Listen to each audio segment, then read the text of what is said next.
నూలులో శతాబ్దాల గౌరవం, పట్టు పరంపరకు ప్రతీక, సంప్రదాయానికి శాశ్వత చిరునామా సఖీ. జై వీరబ్రహ్మ జై గోవిందబాంబ జై. నేను మీ కృష్ణమాచార్య. శ్రీ బ్రహ్మపదం ఉగాది పర్వదిన శుభాకాంక్షలు.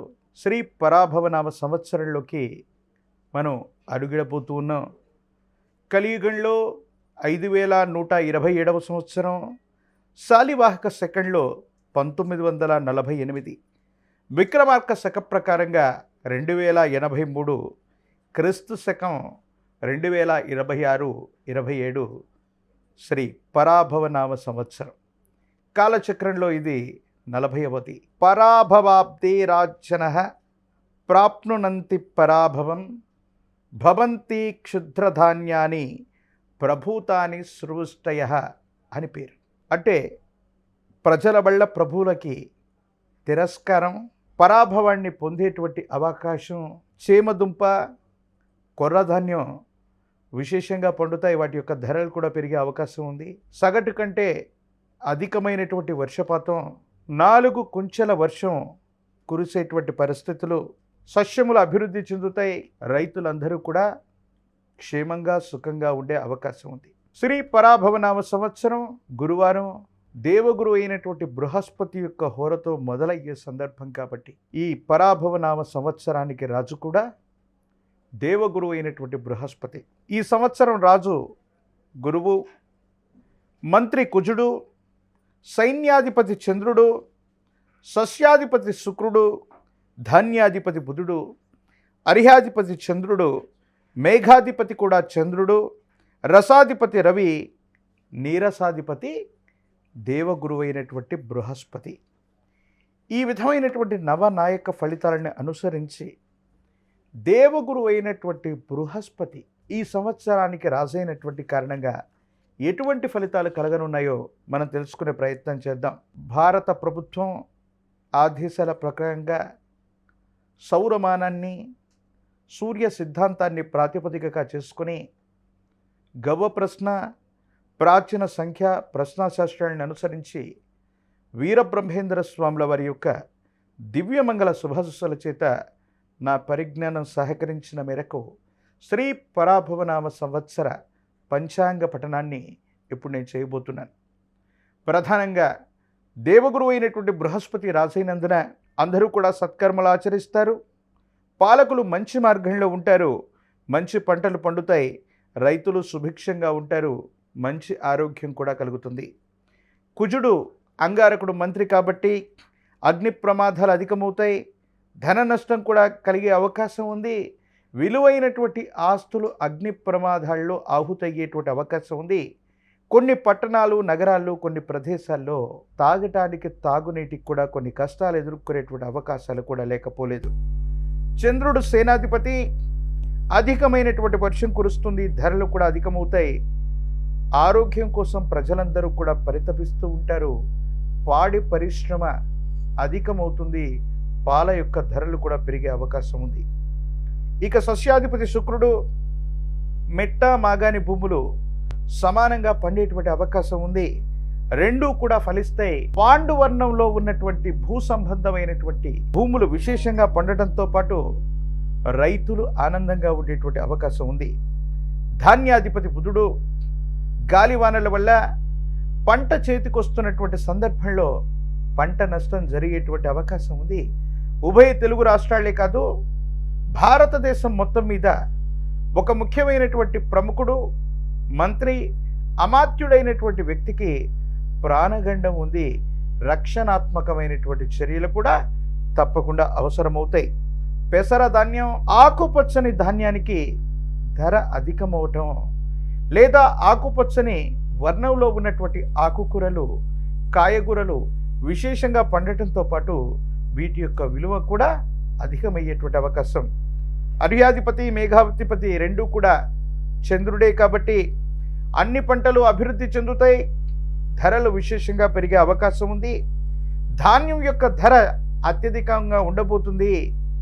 చంద్రుడికి సంబంధించినటువంటి ధాన్యం వడ్లు, వరి బియ్యం, బియ్యం అన్నటువంటి ధర విశేషంగా పెరుగుతుంది. ఇతర దేశాలు, ఇతర రాష్ట్రాలకి ఎగుమతులు చేసే అవకాశం ఉంది. యుద్ధపూరితమైనటువంటి వాతావరణం వల్ల ప్రపంచ దేశాలు మొత్తం కూడా ఆహార కొరత వల్ల భారతదేశం మీద ఆధారపడే అవకాశం ఉంది.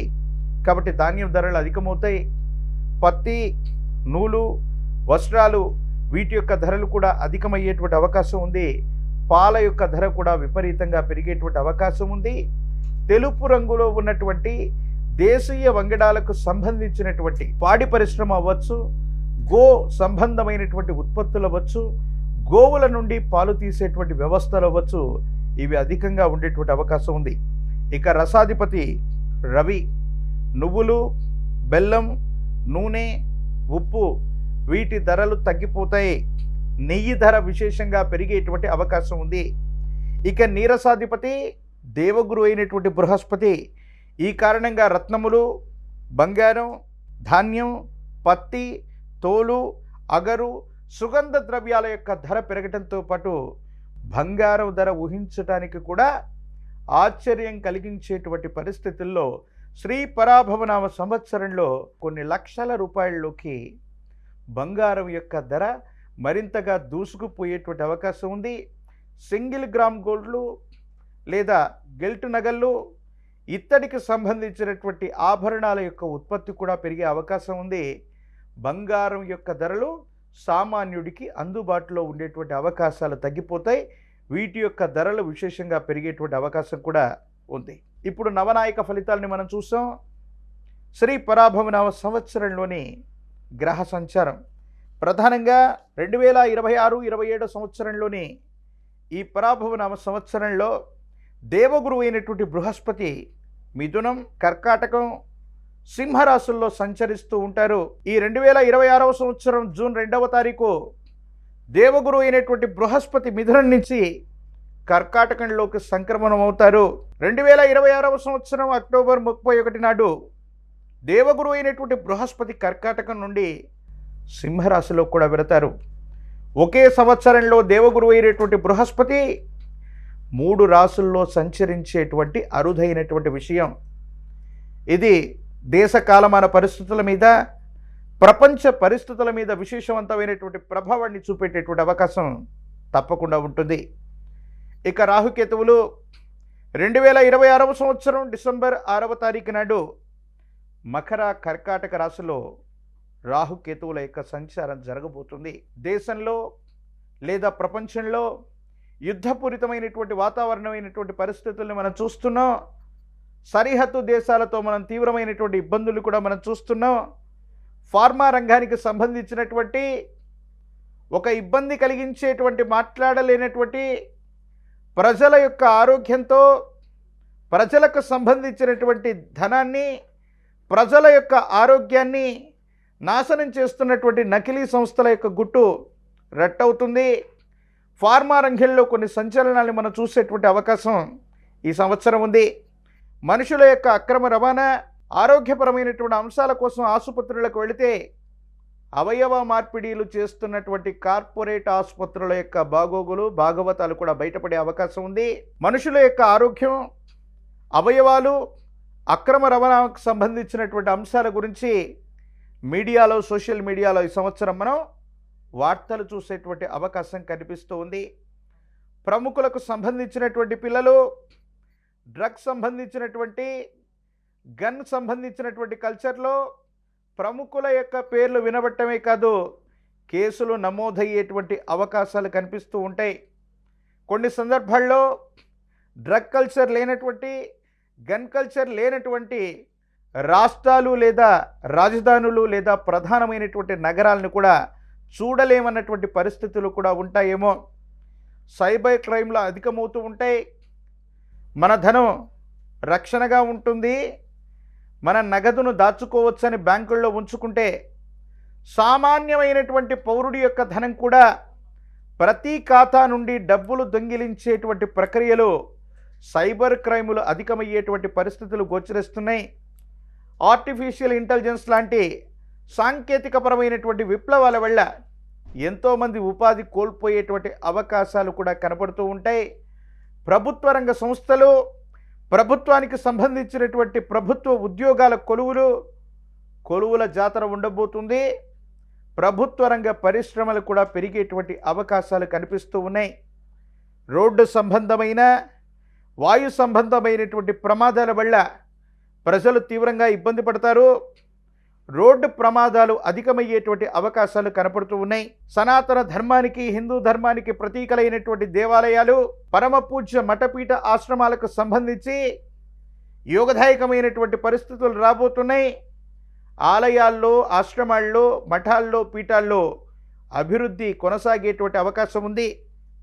కానీ కొన్ని ధార్మిక సంస్థలు, ప్రభుత్వ రంగ సంస్థలు, దేవాదాయ ధర్మాదాయ శాఖలు లేదా ప్రత్యేకమైనటువంటి దేవాలయాల్లో అవినీతి భాగోతం బయటపడేటువంటి అవకాశం ఉంది.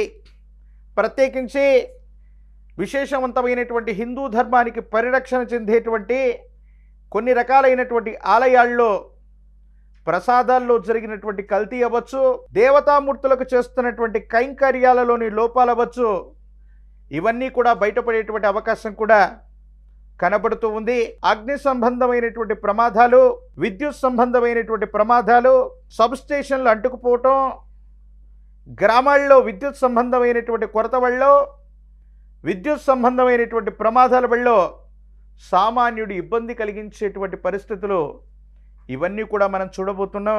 అటు భారతదేశ ప్రభుత్వం అవ్వచ్చు, ఉభయ తెలుగు రాష్ట్రాలకు సంబంధించినటువంటి ప్రభుత్వాలు, మంత్రులు, ప్రతినిధులు, మంత్రివర్గ విస్తరణ కారణంగా కొత్త ముఖాలకు చోటు లభిస్తుంది. కొంతమంది వ్యక్తులు మంత్రివర్గం నుంచి వైదొలిగేటువంటి అవకాశాలు కూడా ఉన్నాయి. ఇది పరాభవ నామ సంవత్సరం. ఈ 2026వ సంవత్సరం ఉగాది పర్వదినం మొదలుకొని భారతదేశంలోని వివిధ రాష్ట్రాల్లో జరగబోయేటువంటి ఎన్నికల్లో ఇప్పటికే అధికార పక్షంలో ఉన్నటువంటి ప్రభువులు, అంటే ప్రజల చేత ప్రజల కొరకు ఎన్నుకోబడినటువంటి ప్రజాస్వామ్య వ్యవస్థలో ప్రభుత్వ అధినేతలుగా ఉన్నటువంటి పెద్దలకి కొంచెం ప్రజల నుంచి వ్యతిరేకత లభిస్తుంది. ప్రభుత్వాలకి ఇది గెట్టుకాలమే. ప్రతిపక్షాలు పుంజుకోవడమో, విశేషవంతమైనటువంటి జనాకర్షణ కారణంగా ప్రజల యొక్క బలాన్ని సంపాదించే అవకాశం ప్రతిపక్షాలకు కలుగుతుంది. కొన్ని చోట్ల ప్రతిపక్షాలు బలమైనటువంటి పోటీ ఇవ్వటమే కాదు, ప్రతిపక్షంలో ఉన్నటువంటి పార్టీలు కూడా కూటమిగా ఏర్పడి ప్రభుత్వాన్ని ఏర్పాటు చేసేటువంటి దిశగా సమీపమైనటువంటి భవిష్యత్తులో కొన్ని సమీకరణాలుగా మారేటువంటి అవకాశాలు కూడా కనబడుతున్నాయి. కాబట్టి పరాభవ నవ సంవత్సరం కొన్ని మంచి చెడుల యొక్క మేలు కలయికగా ఉంది. ప్రజలందరూ కూడా సుభిక్షంగా ఉండాలి, ఆరోగ్యంగా ఉండాలి, శాంతియుతంగా ఉండాలి. ప్రపంచంలో జరగబోతున్నటువంటి యుద్ధపూరితమైనటువంటి వాతావరణం, ఆ యుద్ధ రణరంగం వల్ల మన జీవనం ఏమాత్రం కూడా స్తంభించకుండా విశ్వ మానవాళి మొత్తం కూడా, భారతదేశమే కాదు ప్రపంచ దేశాలన్నీ కూడా శాంతితో, సంయమనంతో ఉండాలని మనందరం కూడా కోరుకుందాం.